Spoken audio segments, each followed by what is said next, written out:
What will happen if we take a steak directly from the refrigerator and start to cook it in a room temperature carbon steel skillet? I have no idea, but we're about to find out. So what I have here is about a 1 pound ribeye, and all I've done is put a little peanut oil on there, a little bit of kosher salt, and a little bit fresh ground black pepper. And I'm gonna start this thing out in this guy. This is a Debouillet 10-inch mineral B carbon steel skillet, which is at room temperature, which is about 68 degrees in this house. Into the pan cold. Used to hearing a bunch of sizzling, no sizzling noise. Wash the old hand here. Okay, here we go.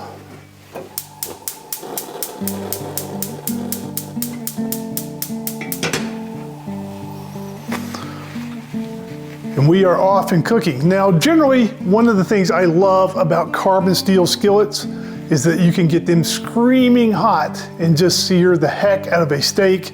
As a matter of fact, when I did the review of this Debouillet, I believe I showed getting this pan over 500 degrees before I seared a steak at high temperature, obviously.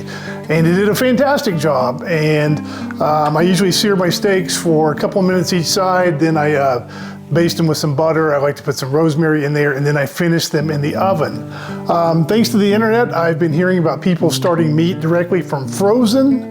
What I wanted to do is just see if this would work in a carbon steel skillet.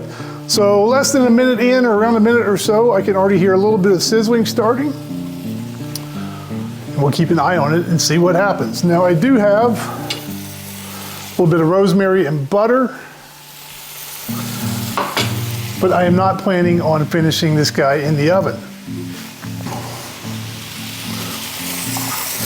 And I did chop up a few green peppers, red peppers, and a red jalapeno pepper. I'm gonna saute these as a little side there. For some reason, I woke up today and craving peppers, and if there's ever a veggie or a fruit or anything my body seems to be craving, my theory is there's a nutrient or a vitamin or a mineral or something in that vegetable that my body wants, or at least needs.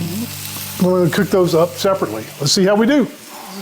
And another reason I wanted to try this is that Maillard reaction, where you kind of get that browning on your meat, and I was reading about that, and that typically happens down in that low 300 degree temperature range. If I'm searing a steak at over 500 degrees, is that way too hot? Might I get a better sear or browning or Maillard reaction by cooking the steak a little bit lower? Who knows? Okay, gonna go ahead and get my peppers in.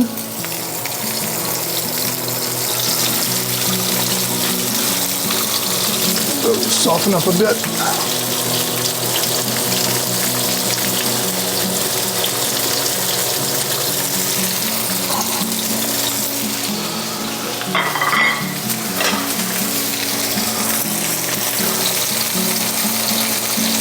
And sorry for the fan noise, got a little smoke in here. Let's see how we're doing. First thing is it's not stuck. I was worried about it being stuck. I'm actually getting a very nice brown on there. We'll give that another minute or two. It seems to actually be browning nicely. All right, let's give this guy a flip, or at least check it and see what's going on here.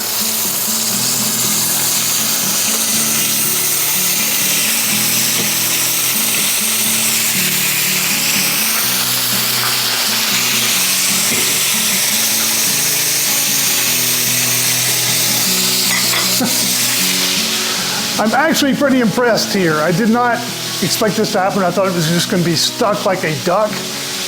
But we're actually getting a nice sear and nice crust on there. I don't have the burner cranked up to high and starting out in a cold pan. Quite a bit of fat has rendered out. It's actually looking pretty doggone good so far. Who knew?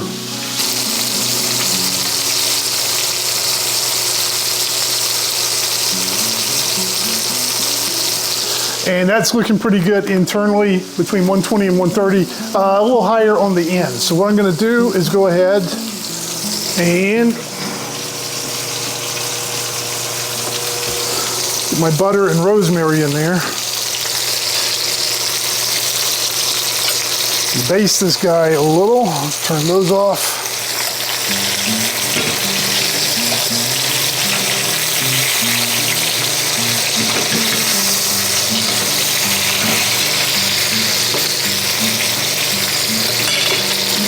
Rosemary here.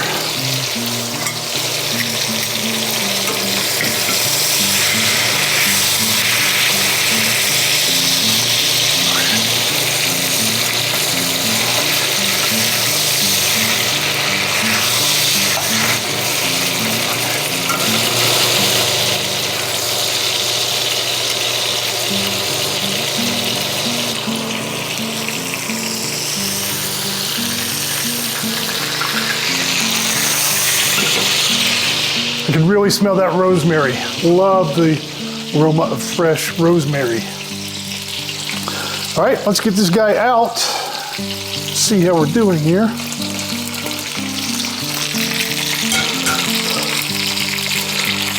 I gotta say, I can't tell much, if any, difference between this and a steak that I seared at high temperature and then went in the oven. Looks really good.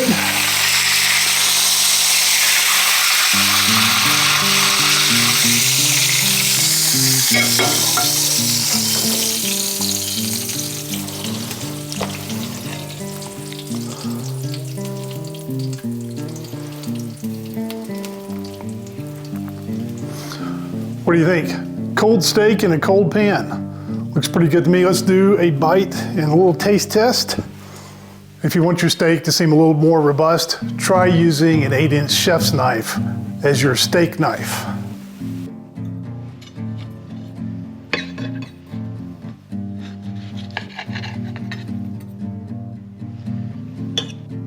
Looking pretty good, still a little pink in the middle.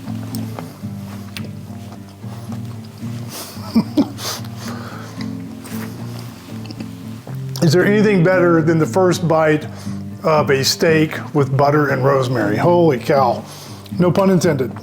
First thing I gotta say, this is a fantastic way for me to occupy myself while my wife is at work.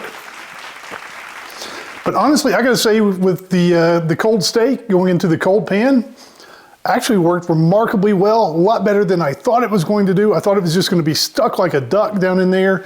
Didn't stick at all. Got a nice exterior crust or browning on there, or Maillard, or whatever you want to call it. And I didn't have the pan over 500 degrees starting out. Craziest thing. With the rosemary and the butter and also these peppers, I was craving peppers for whatever reason, absolutely fantastic. And somewhat surprisingly. What do you guys think? Have you ever tried this? Would you try it? Let me know in the comment section below. Thank you for watching. We'll see you again next time on Uncle Scott's Kitchen.